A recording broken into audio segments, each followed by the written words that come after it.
Jadi saudara bisa bayangin jahatnya iblis. Ketika dia mengintimidasi, ketika dia mencoba merusak mental kita, ketika dia melakukan segala cara untuk membuat kita jadi down, itu nggak main-main, pengennya memang pengen membunuh kita.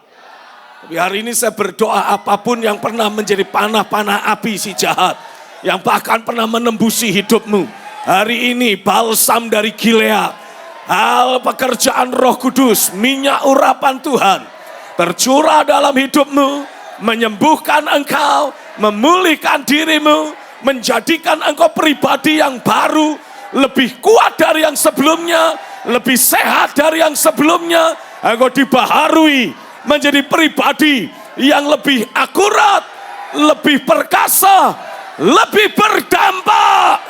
Terjadilah di dalam nama Yesus. Oh ya kablisto korontama yaralama. Tidak peduli apapun yang menjadi tipu daya iblis. Tidak peduli apapun yang menjadi panah berapi si jahat yang berbicara kepadamu, menekan hidupmu, merusak dirimu. Hari ini hari pembebasan. Hari ini adalah hari pemulihan. Hari ini hadirat Tuhan, pekerjaan Roh, pelayanan para malaikat membawa engkau alami pemulihan seutuhnya. Engkau dijejakkan sekali lagi di bukit batunya Tuhan. Engkau sekali lagi diperlengkapi dengan sayap Raja Wali. Engkau sekali lagi diperlengkapi dengan kekuatan dari tempat yang maha tinggi. Terimalah impartasi kehidupan Roh yang melimpah, memberi harapan baru, memberi kekuatan baru, memulihkan, menyembuhkan, membangkitkan. Engkau dibangkitkan lebih kuat, engkau dipulihkan jadi lebih perkasa. Hidupmu dibawa mengalami pekerjaan firman dan Roh lebih dahsyat, lebih hebat dari yang sebelumnya. Sehingga hidupmu dari hari ini dan seterusnya lebih dahsyat dipakai Tuhan. Terjadilah, terjadilah, terjadilah. Oh ya. Ya. Bangkit. Yo. Sera baba mamaka. Apapun situasi kondisi yang selama ini menahanmu ada di bawah, rontok, hancur, dipulihkan, engkau diangkat, engkau dibaharui. Terimalah jamahan tangan Tuhan yang menyembuhkan, yang memulihkan, yang membaharui. Dimanapun engkau berada, yang ada di ruangan ini, yang ada di rumah masing-masing, terimalah jamahan Tuhan. Oh rabababababa maka riba mama bayaralamu. Aman doa dalam Roh. Ya pa. Nakro samaya lekro mapamde yi apamde mahaso yi amba maye mahaso yi ambo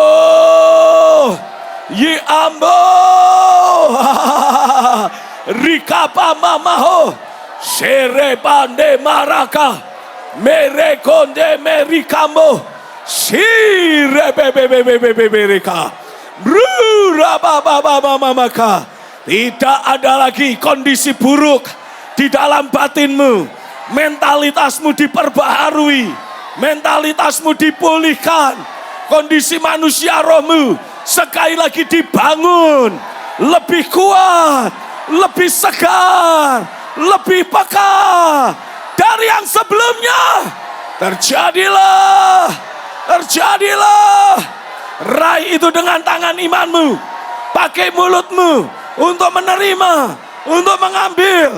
Ada banyak dimensi ilahi tercurah, termanifestasi. Inilah pesta di Sion yang Tuhan hadirkan. Tudung perkabungan, tudung duka cita sedang dikoyakkan. Terimalah minyak untuk pesta. Terimalah jubah pujian. Terimalah jubah pemerintahan menggantikan kain perkabunganmu. Terjadi, dialami, terjadilah di dalam nama Yesus. Kehamahande, Hirebe mahoma, se mu mandamalo mendemela sakaya bama malohame lian roko chama bamara letemerele kanjimo liya yabama sakrepta mayama. Yes, para malaikat melayani.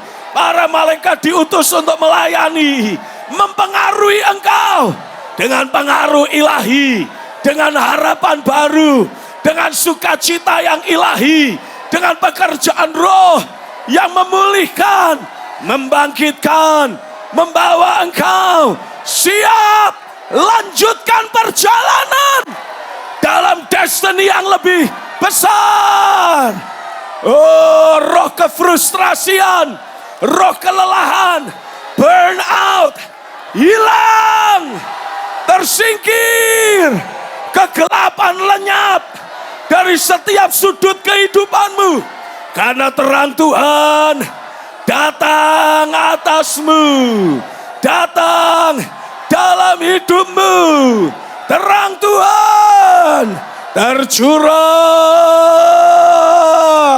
Erapa mabama rima bama maye suhu rependema la sakaram dema olokom damayarehe.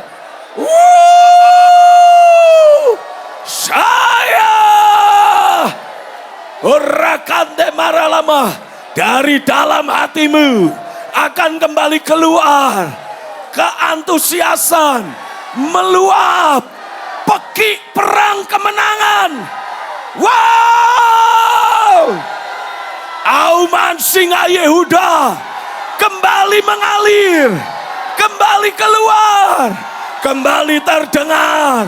Tidak ada lagi kesunyian di dalam batinmu. Semua suara-suara dari si jahat tenggelam, ditelan. Suara auman singa Yehuda dari dalam dirimu. Rapambamaha rokomohoma yihihamo yekemarama mrau sondama leetimara. Terimalah kemenanganmu, terimalah terobosanmu, terimalah kebangkitanmu, terimalah pemulihanmu, terimalah rakata maye surapandema elo eya ero ira ira ira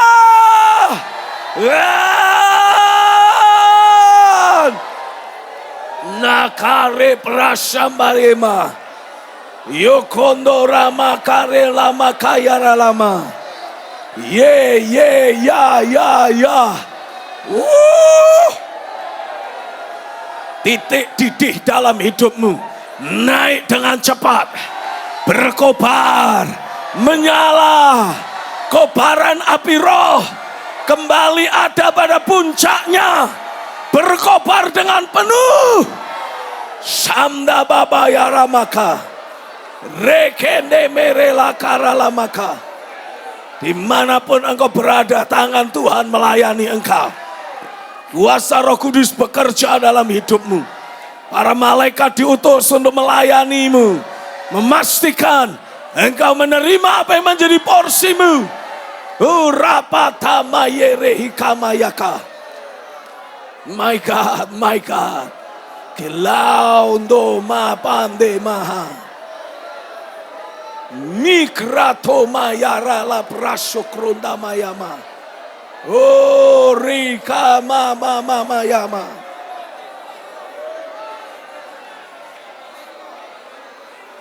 Terus doa untuk sesaat, terus doa.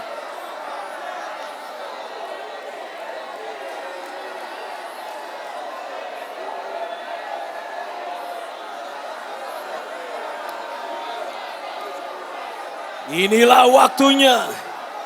Inilah hari yang Tuhan tetapkan.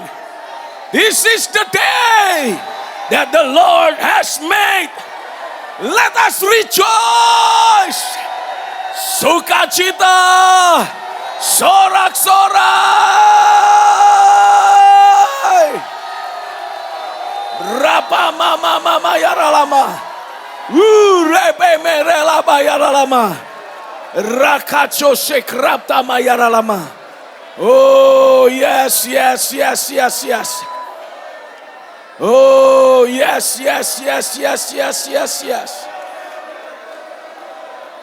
Kanda mayarala katemehi. Ruma mama. Lureba kamayarala mayarama. My God.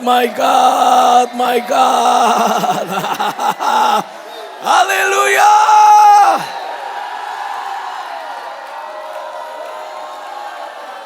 Sesuatu sedang terjadi dalam hidupmu masing-masing. Kenali itu, termeterai apa yang Tuhan lakukan dalam hidupmu pagi ini. Termeterai. Aku meteraikan.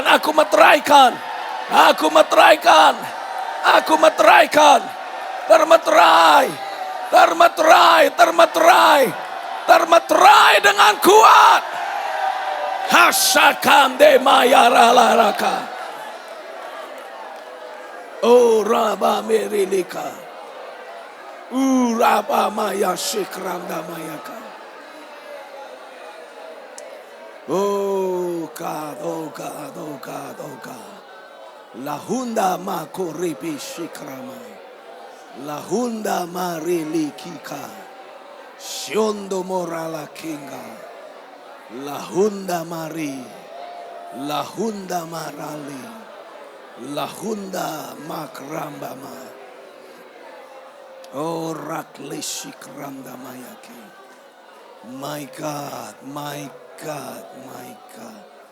Uruluk rumbama. Untuk sesaat berkata-kata dalam roh. Lupakan kanan kiri. Biar itu termeterai dalam hidupmu. Termeterai dalam batinmu. Termeterai. Oraklasik raptamayaka. Yes. Terjadi perubahan atmosfer kehidupan.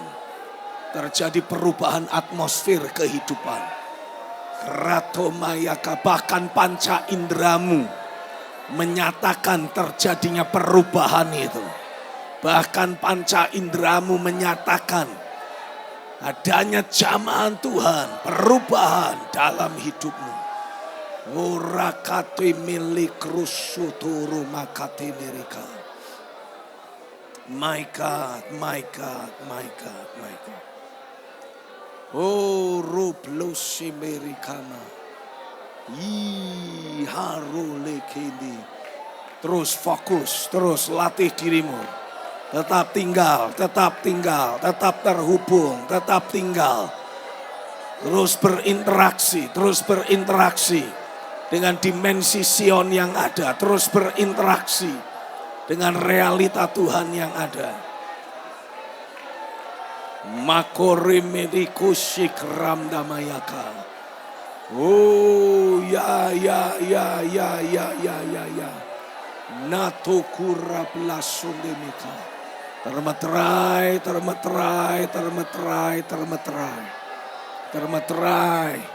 Semua kabut-kabut dan asap-asap yang menyesakkan dada tersingkir, dihalau oleh angin Roh Kudus.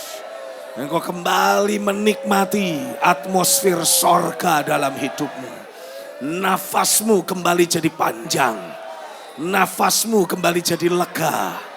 Karena hadirat Tuhan, nafas sorgawi, angin sorgawi dihembuskan atasmu. Yes, dihembuskan atasmu.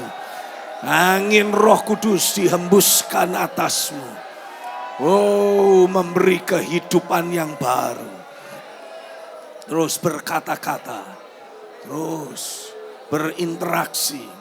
Fokus dengan keberadaan Tuhan, terus berinteraksi. No gra mekika, nombra mekika kaka, ne opamdo meriko komba mamba, mopa sikrupa, leki kango, mapapandi murra plastuma. Lebih lagi, lebih lagi, lebih lagi. Tipande maka, lo ma. Kami tumbuhkan terus hasrat kami untuk menghadap Tuhan di Sion. Makin hari makin kuat, makin hari makin perkasa. Bertemu Tuhan di Sion makin kuat, makin perkasa. Tiap hari menjadi momen perjumpaan yang membuat lebih perkasa, membuat lebih kuat. Korakate pendi marulu koto sikrapa maka. Noro le ika mabamole. Kromo lo reni riniki. Syurup lastuk ronda mayaka. My God, my God, my God, my God. Rastu priti makrapta mayas. Oh, be ye. Hallelujah, hallelujah, hallelujah. My shame de meriri krashaka. Oh my God, my God, my God.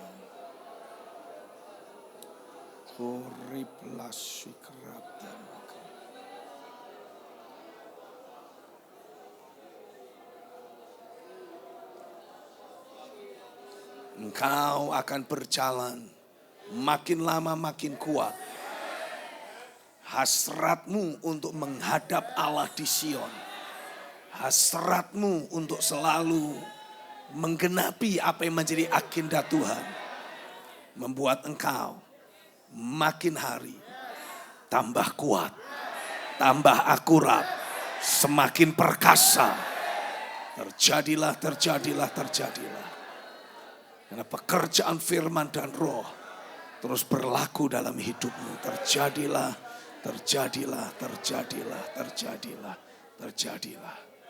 Oh, haleluya. Haleluya.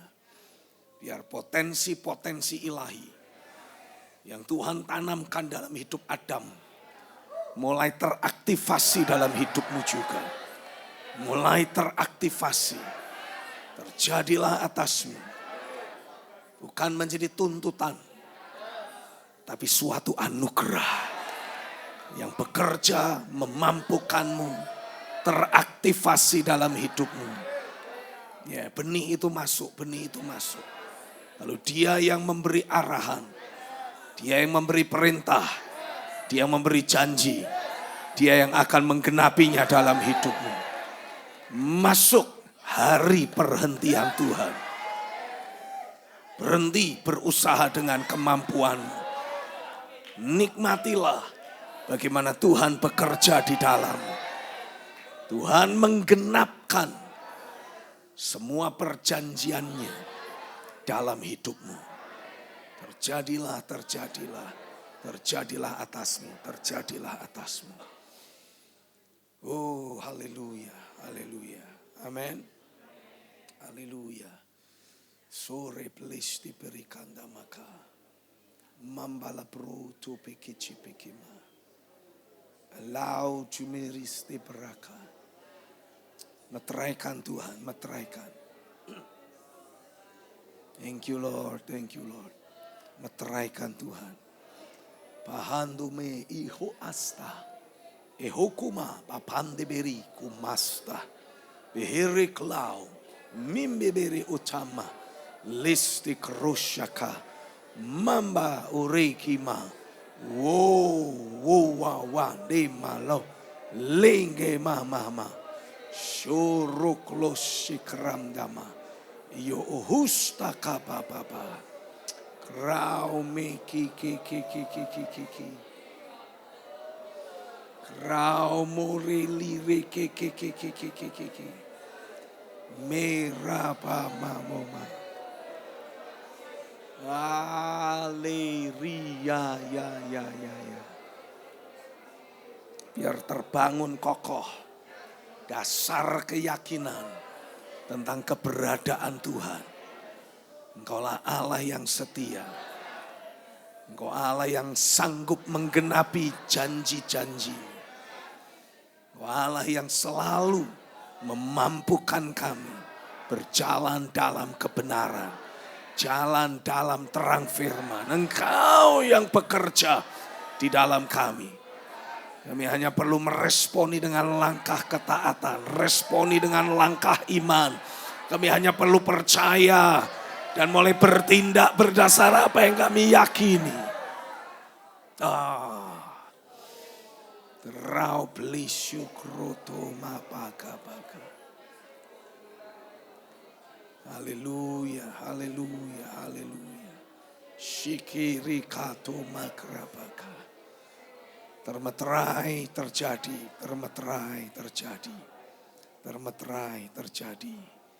Haleluya.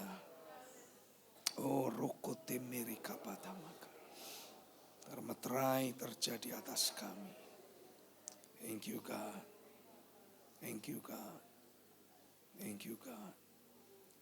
Terhadap janji Allah, Abraham tidak bimbang karena ketidakpercayaan. Dia tidak tergerak, dia tidak terganggu, dia tidak terdistrak oleh data fakta lahiriah. Malah ia diperkuat dalam imannya.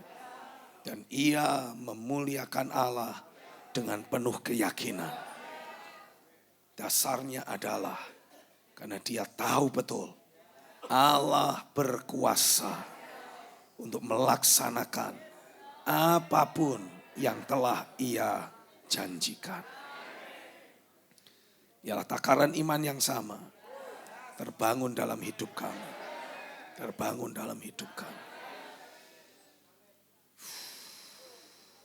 Termeterai atasmu. Bertumbuh dalam hidupmu. Dalam nama Yesus. Amin. Haleluya. Ialah apa yang Tuhan kerjakan tertanam kuat dalam hidupmu. Bangun keberadaan Tuhan yang selalu setia. Berkuasa menggenapi setiap janjinya. Menjadi kondisi hati. Menjadi kondisi pikiran. Karena ini adalah media tanam yang harus kita punya. Sebelum kita menerima berbagai firman anugerah yang lainnya. Amin. Bilang sama-sama, aku tahu. Aku percaya. Dia Allah yang berkuasa menggenapi setiap janjinya. Dia juga Allah yang setia. Dia memampukan aku untuk menggenapi apapun yang dia mau. Kesulitan, hambatan, halangan yang secara lahiriah seperti tidak ada jalan keluar. Tuhan selesaikan dalam keilahian.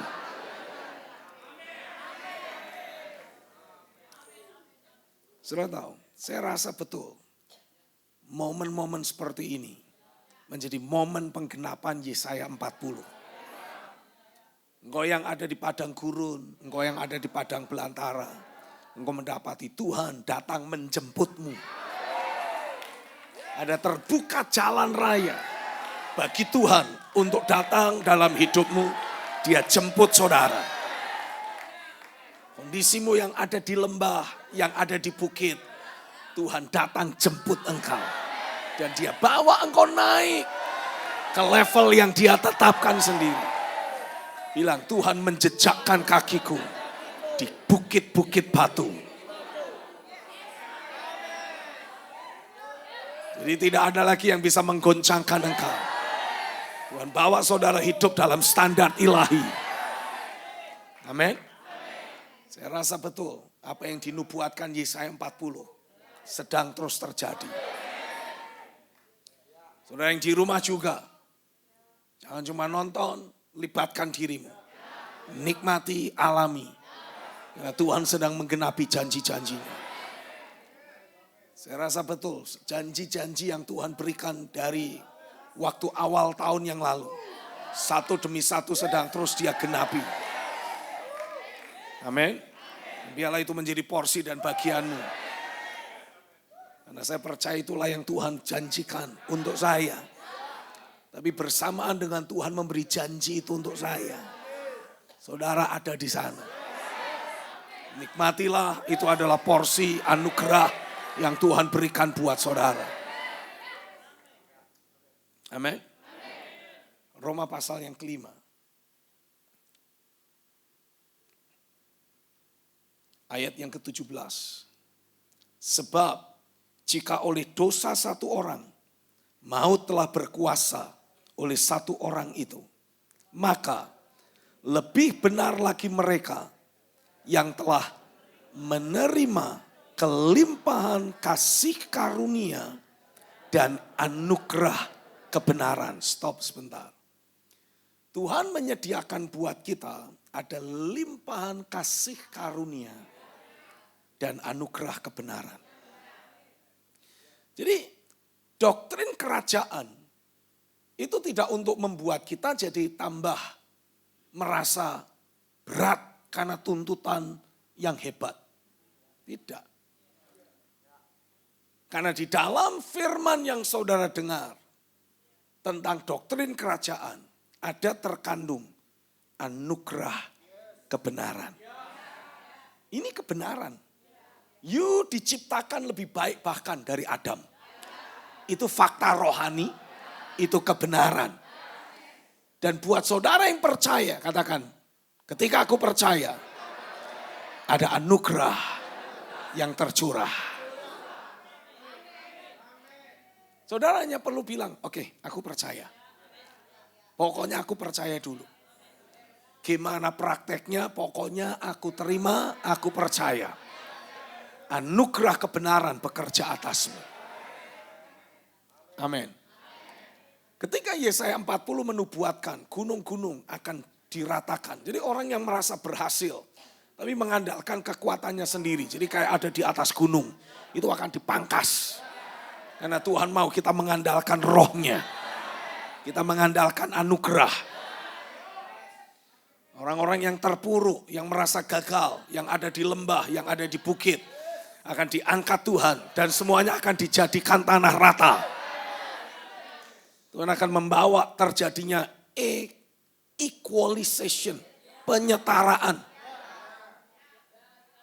Ya, Tuhan bawa kita mengalami equalization, penyetaraan di dalam rohnya. Karena walaupun saudara berbeda-beda, engkau harus hidup dari kehidupan roh yang sama. Inilah jalan menuju manifestasi tubuh Kristus. Yakini hal yang sama. Alami hal yang sama. Terima anugerah yang sama. Dan saudara akan disatukan sebagai satu tubuhnya. Oke? Bilang sama-sama, ada anugerah kebenaran. Ada limpahan kasih karunia. Dan limpahan kasih karunia berbicara tentang pekerjaan roh.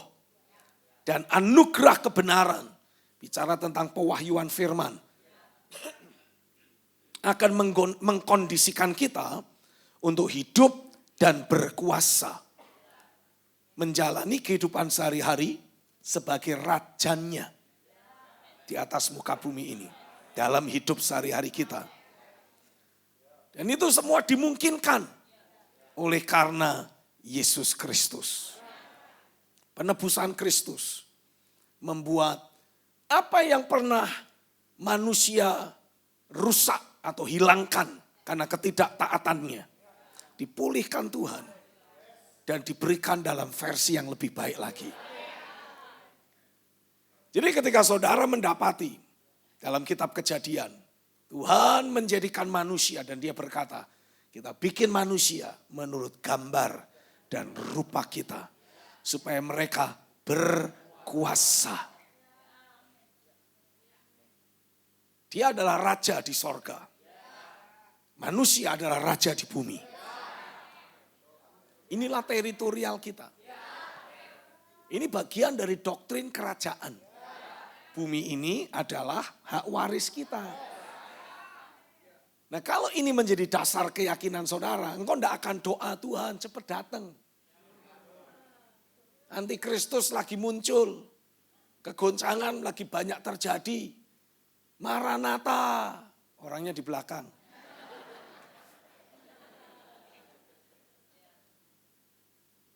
Saudara tidak akan terjebak untuk, bahasa Inggrisnya itu istilahnya itu bagus.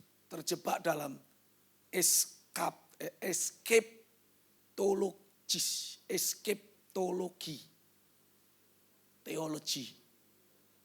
Teologia melarikan diri. Kabur. Engkau tidak akan pusing dan meributkan antikristus nanti munculnya tahun berapa, siapa orangnya, aniaya 7 tahun apa 3,5 tahun, baru nanti gereja diangkat. No, kita punya banyak kerjaan di sini. Enggak usah main-main naik turun, dah kerjain dulu yang di sini. Jadi doktrin air zamannya harus di-adjust lagi ini. Saudara diwarisi bumi kok. Harus dipulihkan, kok malah ditinggal lalu kita bilang Tuhan bakar dengan api dan belerang. Lu piye toh kamu ini? Dikasih warisan malah disia-siain.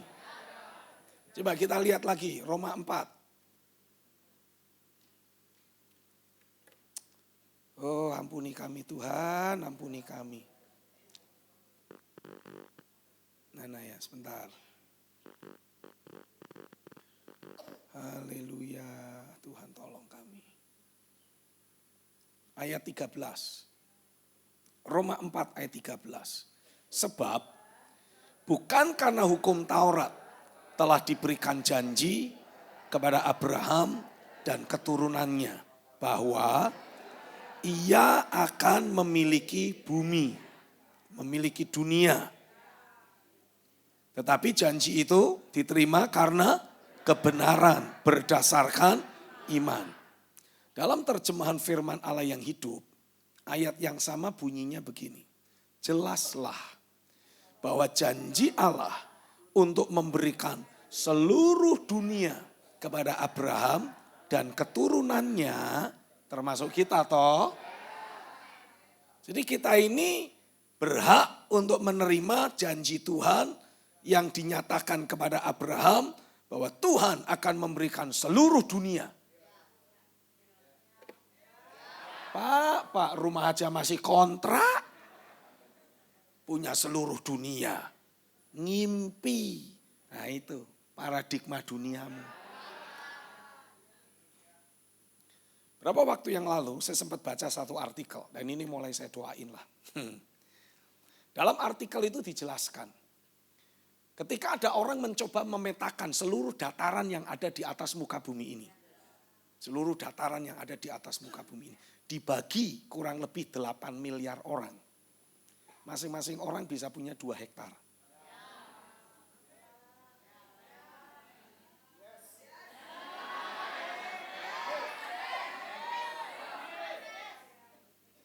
Jadi saya mulai ngomong sama Tuhan. Tuhan, aku minta 2 hektarku. Imam Eli bilang, kita gabung jadi 4 hektar.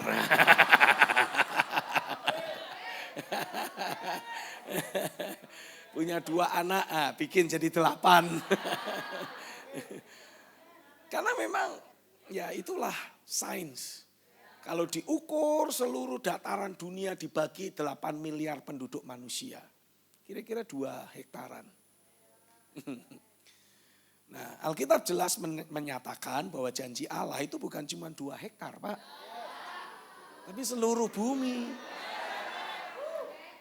Ini alasan saya ngomong 2 hektar karena dalam pikiranmu muncul. Rumah aja masih kontrak. punya seluruh dunia.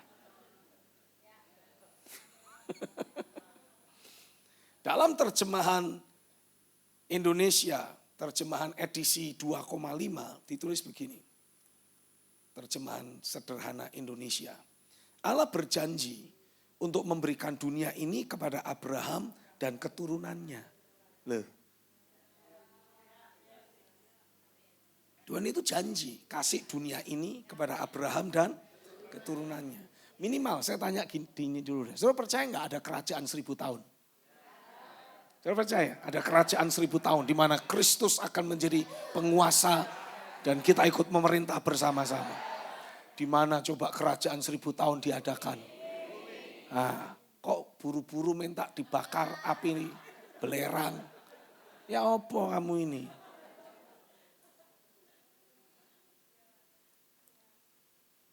Perhatikanlah, terjemahan sederhana Indonesia edisi 2.5 bilang begini. Perhatikanlah bahwa janji Allah bukan karena Abraham taat kepada hukum Taurat. Abraham menerima berkat itu karena dia percaya penuh pada janji Allah. Lalu dia diterima oleh Allah sebagai orang yang hidupnya benar. Dalam terjemahan versi mudah dibaca, ayat yang sama ditulis begini. Abraham dan keturunannya menerima janji bahwa mereka akan memiliki seluruh bumi. Bukan karena Abraham taat pada hukum Taurat sehingga dia menerima janji itu. Abraham menerima janji itu karena ia benar di hadapan Allah melalui imannya. Nah, saudara mau ikut menerima janji itu enggak? Ya harus dianggap benar di hadapan Tuhan karena percaya. Hal kerajaan sorga bukan masalah makan dan minum. Tapi bicara apa? Kebenaran apa yang dimaksudkan?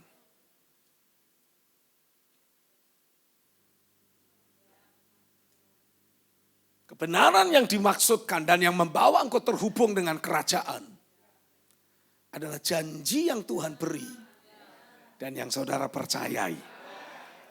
Alkitab bilang Tuhan janji sama Abraham, lalu Abraham percaya dan Tuhan membuat firman yang dipercayai Abraham menjadi kebenaran. Jadi jelas sekarang, dengan firman yang kita percayai, kita terhubung dengan kerajaan. Jauh lebih tinggi dari semua yang membatasi, menghambat, menghalangi di muka bumi ini. Saudara tahu kenapa Tuhan ngomong sama Musa? Bawa umatku Israel keluar dari Mesir. Aku akan berikan kepadamu tanah Kanaan. Pertanyaannya, di Kanaan emang kosong, lahan kosong? Enggak, udah ada penduduknya. Nah itu penduduknya mau dikemanain? Gusur sama Tuhan. Kenapa bisa begitu? Nah, ini penduduk ilegal. Digusur. Kenapa? Nah, yang punya bumi ini kan Tuhan. Dia serahkan sama kita. Dia serahkan kepada Abraham dan keturunannya. Lalu Tuhan ngomong kayak gini. Oke, khusus untuk Israel. Patokannya dari sini sampai di sini, sampai di sini, sampai di sini. Itu miliknya Israel. Semua penghuni yang ada di sana ilegal, keluar. Lah kok enak men? Lah ya enak orang punya kok. Lah orang yang punya kok. Nah suka-suka yang punya toh.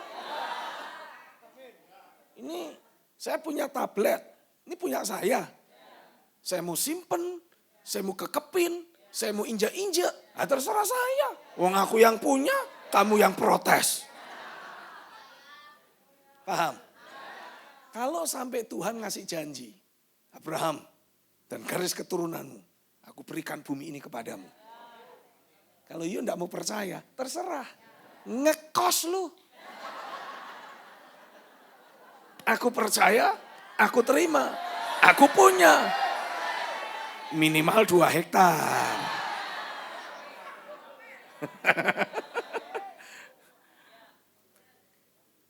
Nah saya percaya seandainya kita terus belajar untuk membangun pikiran, sikap hati kita untuk punya sebuah dasar keyakinan atau memiliki sebuah sikap hati. Pokoknya aku percayalah, apapun yang Tuhan ngomong aku percaya. Karena Tuhan sanggup genapi janjinya. Pokoknya aku percaya. Ini adalah istilahnya apa? Pijakan awal. Kenapa saudara diutus untuk masuk ke berbagai domain yang ada di kehidupan sehari-hari. Bukan cuma melayani sebagai pendeta atau melayani dalam gereja.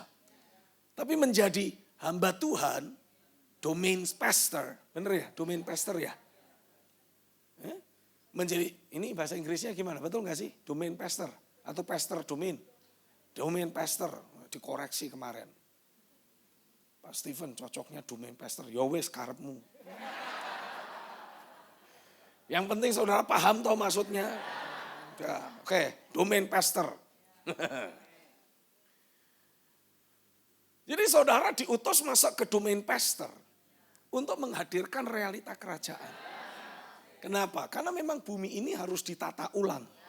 Jadi seperti di sorga. Nah saudara itu representasinya Tuhan.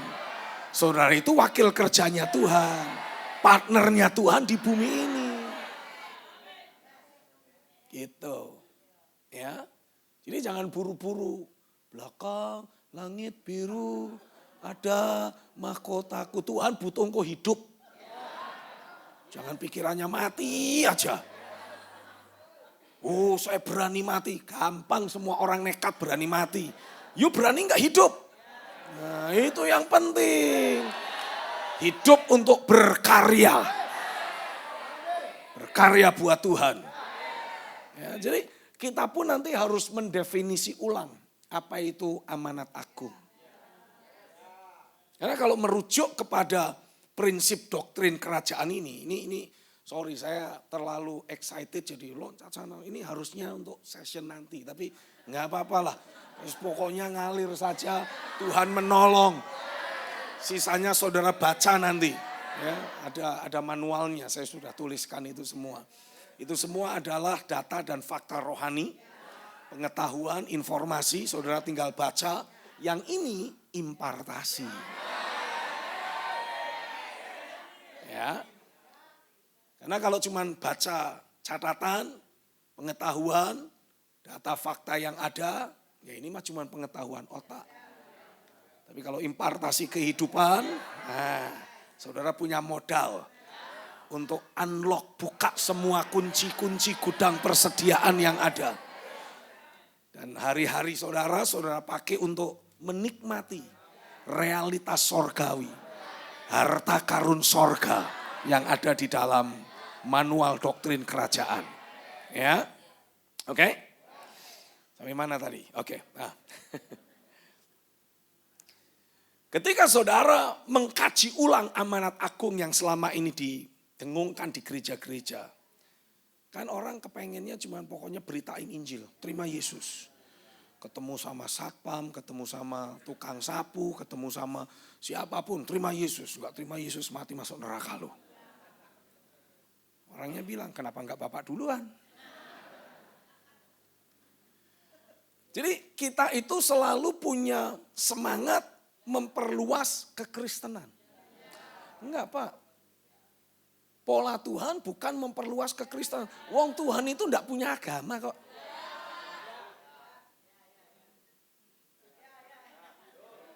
Coba apa agamanya Yesus? Oh dia itu mengikuti malah agama Yahudi. Untuk satu kurun waktu tertentu. Sebelum Bapak di sorga bilang, ganti server kamu. Kerajaan Yahudi gimana sih? Makanya kemudian Yesus ikuti proseduralnya. Memberi diri dibaptis. Nah baru setelah dibaptis, Bapak di sorga bilang, ini anakku yang kukasihi. Kepadanya aku berkenan. Nah ini, kamu bukan pengikut Yahudi, kamu pengikut kerajaan. Makanya Yesus khotbahnya bukan agama Yahudi, Yesus khotbah tentang kerajaan.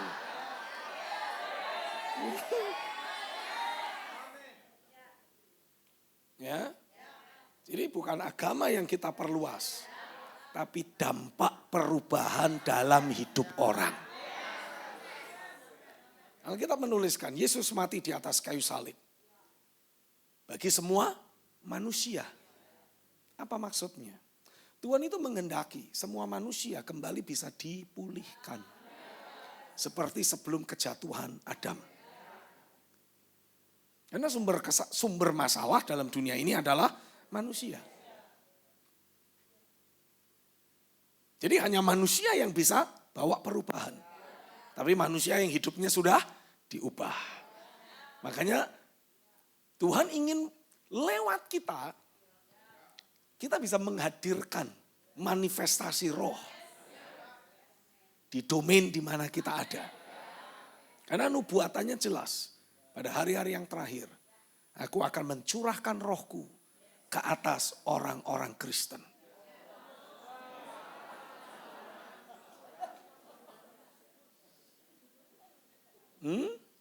Aku akan mencurahkan rohku ke atas semua manusia.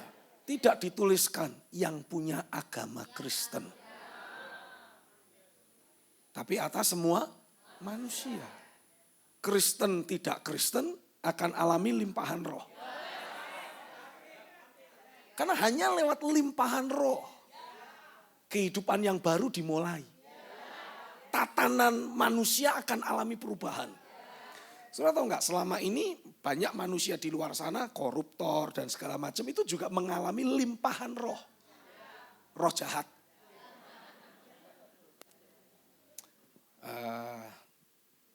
Efesus 2. Ini harusnya 1 semester sendiri nih kok. Bukan 3 hari kok. Efesus 2 ayat 1. Kamu dahulu sudah mati karena pelanggaran-pelanggaran dan dosa-dosamu. Kamu hidup di dalamnya. Sebentar. Hidup di dalamnya. Jadi hidup dalam pelanggaran dan dosa. Betul ya? Karena kamu mengikuti jalan dunia ini. Karena kamu mentaati penguasa kerajaan angkasa. Nah, ada sebuah catatan yang Paulus berikan kepada jemaat di Efesus. Jemaat, dulu kamu tuh hidup dalam pelanggaran, hidup dalam dosa. Karena kamu ikuti jalan dunia ini. Makanya orang-orang percaya di zaman Kisah Rasul, awal-awal mula mereka memberitakan tentang kerajaan sorga, mereka itu disebut pengikut jalan Tuhan. Bertolak belakang dengan pengikut jalan dunia ini. Jelas ya? Kamu mentaati penguasa kerajaan angkasa. Nah, penguasa kerajaan angkasa atau roh-roh jahat yang menguasai atmosfer dalam kehidupan di atas muka bumi ini adalah roh yang juga sekarang sedang bekerja di antara orang-orang durhaka. Dalam terjemahan New English Translation ditulis dengan kalimat seperti ini. The ruler of the spirit that is now energizing the sons of disobedient. Orang-orang yang tidak taat. Orang-orang yang punya niat memberontak terhadap aturan Tuhan. Perhatikan, orang boleh punya niat. Tapi dia belum tentu melakukannya. Oke? Paham ya? Orang boleh punya niat jahat. Tapi belum tentu punya keberanian untuk melakukannya. Nah, tapi Alkitab menjelaskan ada penguasa angkasa yang akan memberi energi.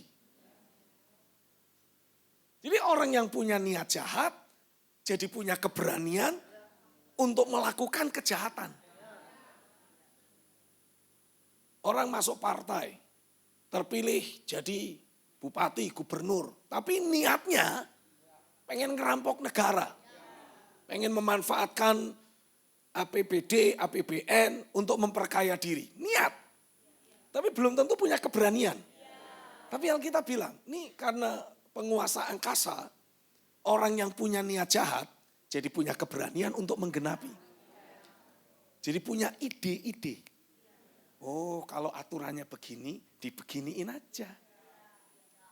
Kan enggak ketahuan. Kan kalau diaudit, tidak dinyatakan salah. Di atas kertas, legal. Tapi kita melakukan tindakan ilegal. Nah itu artinya saudara sedang di-energize oleh penguasa angkasa. Jadi buat saudara yang masih suka punya pikiran licin, sadari.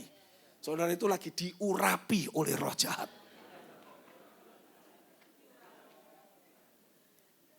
Kalau saudara punya niat, apalah di gerejamu, mengkudeta pendetamu, di pekerjaan, mau main belakang. Itu namanya kan niat jahat. Korupsi waktu, korupsi apalagi yang lain. Memanfaatkan fasilitas kantor untuk memperkaya diri. Itu kan, saya berdoa ini urapan yang dari si jahat disingkirkan dari hidupmu. Ya engkau diurapi oleh yang maha tinggi itu. Roh Kudus yang akan mengurapimu. Karena hatimu tulus, hatimu bersih, hatimu tahir.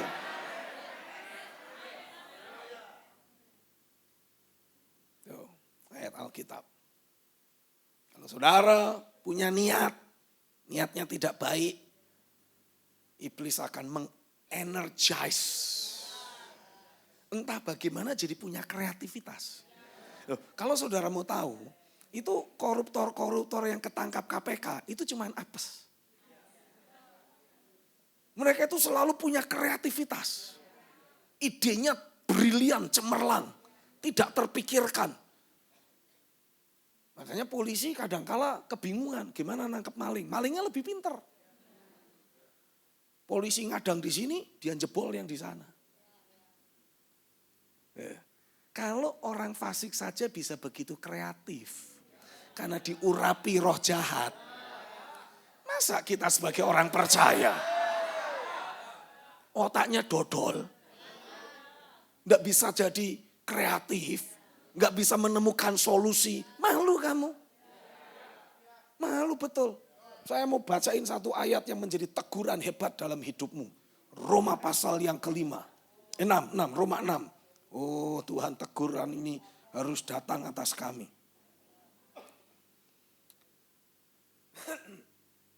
Ayat 19.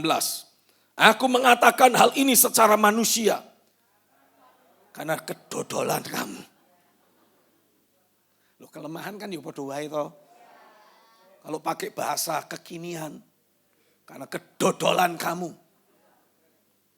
Sebab kok nggak mau jadi baca lanjutnya. Roma 6 ayat 19. Aku mengatakan hal ini secara manusia. Karena kelemahan kamu. Ya udahlah karena kelemahan ya. Sebab sama seperti kamu telah menyerahkan anggota-anggota tubuhmu menjadi hamba kecemaran dan kedurhakaan. Yang membawa kamu kepada kedurhakaan. Demikian hal kamu sekarang harus menyerahkan anggota-anggota tubuhmu menjadi hamba kebenaran yang membawa kamu kepada pengudusan. Kenapa kejahatan semakin merajalela? Karena anak-anak fasik terus bekerja sama dengan intens dengan roh-roh jahat, berfungsi jadi gerbang neraka, memanifestasikan kefasikan. Mereka betul-betul download itu. Energi dari si jahat yang memberi mereka ide, kreativitas, keberanian untuk melakukan hal-hal yang fasik. Lah kok kita orang benar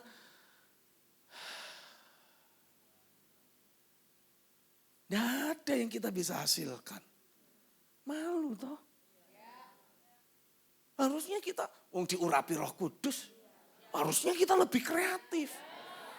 Harusnya kerja kita lebih maksimal. Masalahnya ini saya ketemu beberapa pemilik bisnis. Para bisnismen seringkali bilang gini, Pak Stephen, ada gak sih orang Kristen yang bagus? Yang kerjanya bagus? Loh ya banyak Pak, pasti banyak lah. Pastinya. Harusnya. Ya tapi berapa kali saya mempekerjakan orang Kristen malah bikin sesak napas. Lu itu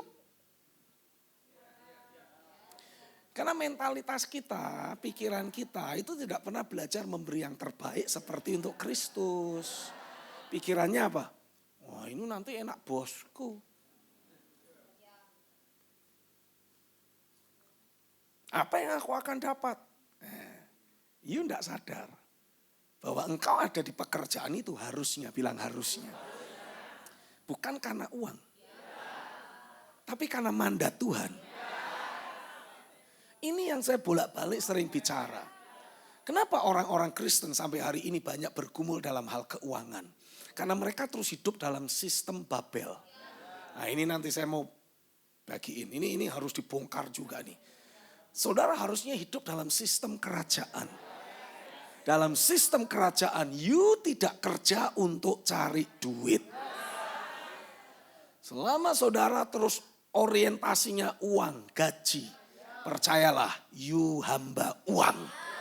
You hidup dalam sistem dunia. Sorry, tidak cocok masuk kerajaan. Tidak cocok jadi hamba Tuhan. Tidak cocok jadi orang yang diutus ke domain. Karena saudara nanti akan, orang Jawa bilang apa? Ngiwut, tahu nggak ngiwut? Wah, sibuk memperkaya diri, sibuk ngambil yang bisa diambil. Saudara nggak lagi fokus untuk kerajaan sorga. Ini loh mentalitas. Sikap hati, konsep pikiran orang benar ini belum ada. Itu tugas kita, hamba Tuhan. Untuk cetak dalam hidup setiap jemaat. Dan tugas kita, hamba Tuhan, cetak dalam diri kita dulu. Gimana mau nyetak ke jemaat kalau kita belum tercetak memiliki pikiran orang benar. Ya, kalau kita ingin mengubahkan dunia, percayalah hal pertama yang saudara harus taklukkan adalah ketergantungan terhadap mamon. Bangun dasar keyakinanmu bahwa dia Bapa yang memperhatikan, yang menyediakan, tidak pernah membiarkan sendiri. Ada porsi berkat yang Bapa sudah sediakan. Kalau mau, porsi itu bisa engkau perbesar. Caranya bagaimana? Kembangkan sikap hati yang suka memberi. Punya kemurahan hati. Enggak hitung-hitungan. Khususnya kalau sama Tuhan dan pekerjaan Tuhan. Jangan hitung-hitungan. Praktekkan prinsip memiutangi Tuhan. Nah itu semua sikap hati itu. Saya jamin engkau enggak akan pernah kurang. Mau dunia gonjang ganjing. Mau langit berkedap-kedip. Itu istilah Jawanya gitu, gonjang ganjing langit kelop-kelop. Nah, ya. Kan mantep itu bahasa Jawanya kan mantep tuh. Wes ora peduli gonjang ganjing langit ketap-ketop. Bahasa Indonesianya nggak ada itu. Susah bahasa Indonesianya, langit berkedap-kedip, kurang mantep.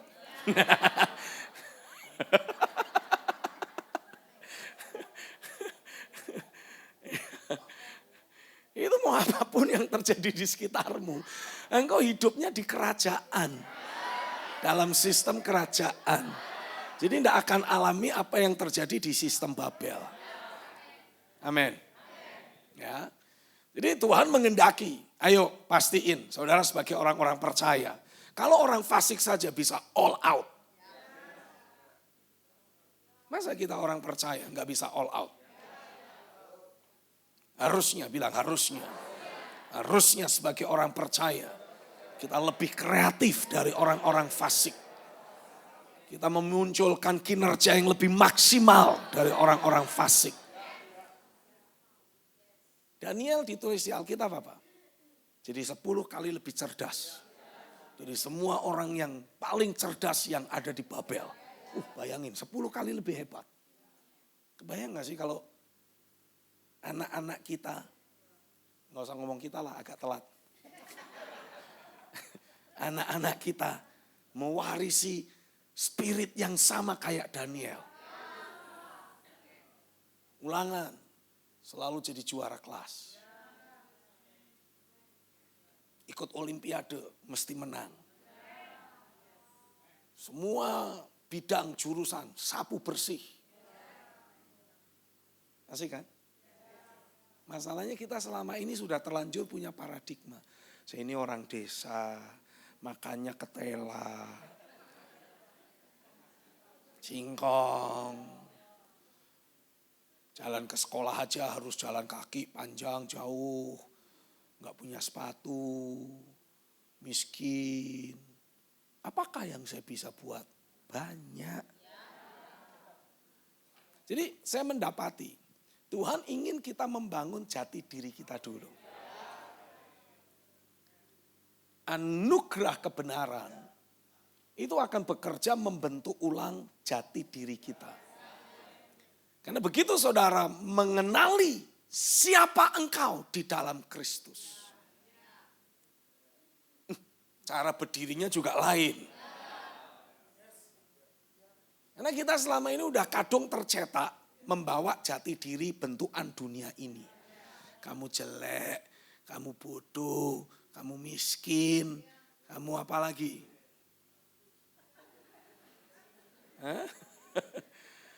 Itu identitas yang dunia ini berikan. Dan itu membuat kita jalannya jadi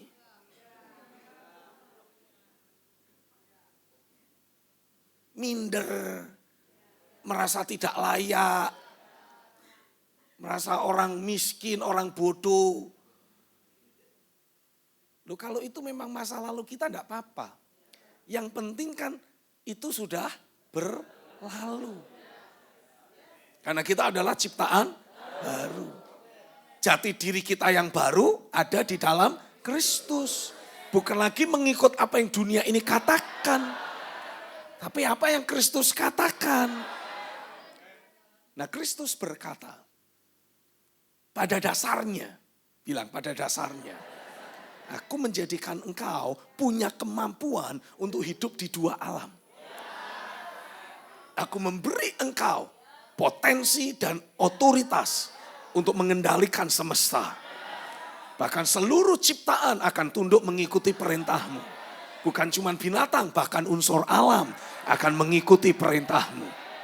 Itu jati diri yang harus kita bangun, kita yakini dulu. Coba deh, kalau saudara disuruh merenung, tutup mata, lalu membayangkan siapa dirimu. Apa yang muncul dalam persepsimu?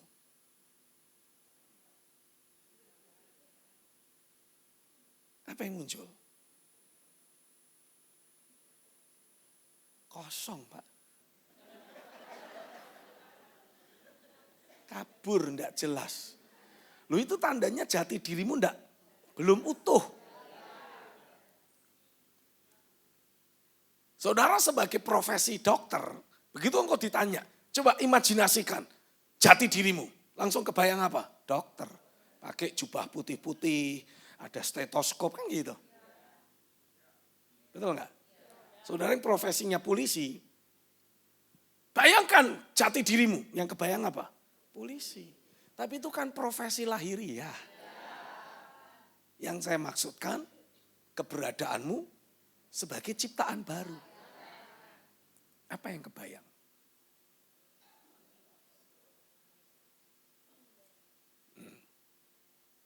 Lu itu menentukan loh. Bagaimana engkau bersikap, bagaimana engkau bertindak. Itu dipengaruhi oleh jati dirimu. Makanya hal pertama yang Tuhan katakan dalam Yohanes 1 ayat 12. Setiap orang yang menerimanya, diberinya kuasa untuk menjadi. Ini bicara jati diri.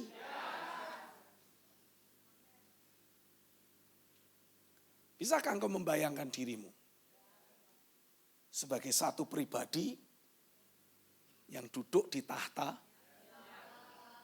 dipangku sama Yesus, atau menyatu dengan Yesus di sebuah tahta, ada tongkat pemerintahan, ada mahkota yang kau pakai. Karena harusnya kan saudara itu jadi penguasa. Baiklah kita menjadikan manusia menurut rupa dan gambar kita, supaya mereka. Tapi karena tekanan masalah, tekanan hidup, berbagai hal tidak enak yang kita alami. Kita kehilangan jati diri sebagai penguasa.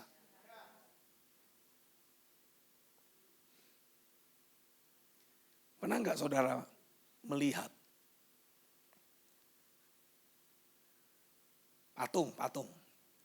patung singa yang tidak menakutkan?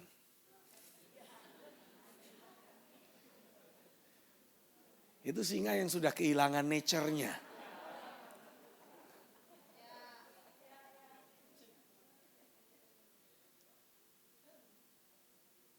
Ini kurang lebihnya gambaran. Sama seperti di zaman Gideon. Karena tekanan orang-orang Midian. Orang-orang Israel rela tinggal di gua. Pertanyaan saya, sebagai orang yang sudah beradab, tinggalnya di mana? Di rumah lah. Di perkampungan toh. Ini mereka tinggalkan perkampungan, tinggal rumah untuk hidup di gua-gua. Dan dianggap normal. Nah, orang-orang Kristen sampai sejauh ini tanpa mereka sadari, karena tekanan yang bertubi-tubi, himpitan intimidasi dari musuh yang terus mereka rasakan dalam perasaan, muncul dalam pemikiran, mengintimidasi setiap hari, bertahun-tahun. Mereka kehilangan nature untuk berkuasa.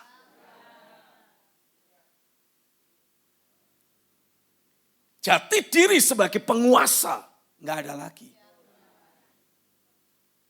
Dan menganggap ya ini normal. Hidup lemah, banyak pergumulan.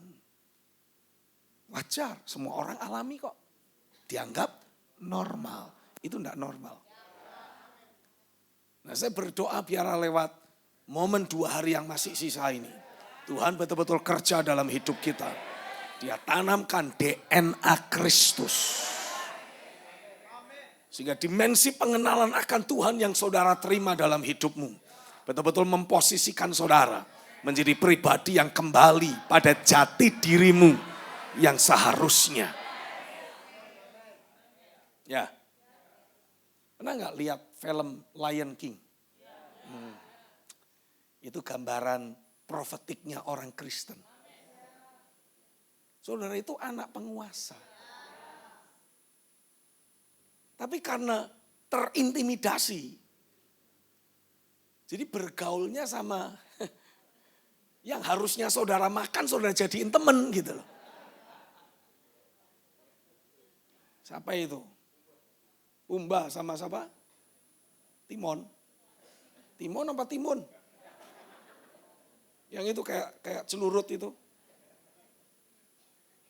Markit ya, namanya Markit ya. Nama binatangnya bukan nama itunya. Saudara nggak enak diajak. Pura-pura aja pernah nonton padahal nggak nonton. Atau nonton pun cuma sambil tidur gitu. Nemeni anaknya. Bukan marmut mah itu. Itu binatang di Afrika sana kok. Ya, anyway. Bisa kebayang gak sih sebagai seekor singa? Mainannya sama babi dan Markit tadi. Main bareng. Cari cari itu bonggol umbi-umbian. Itu harusnya yang dimakan itu babinya itu.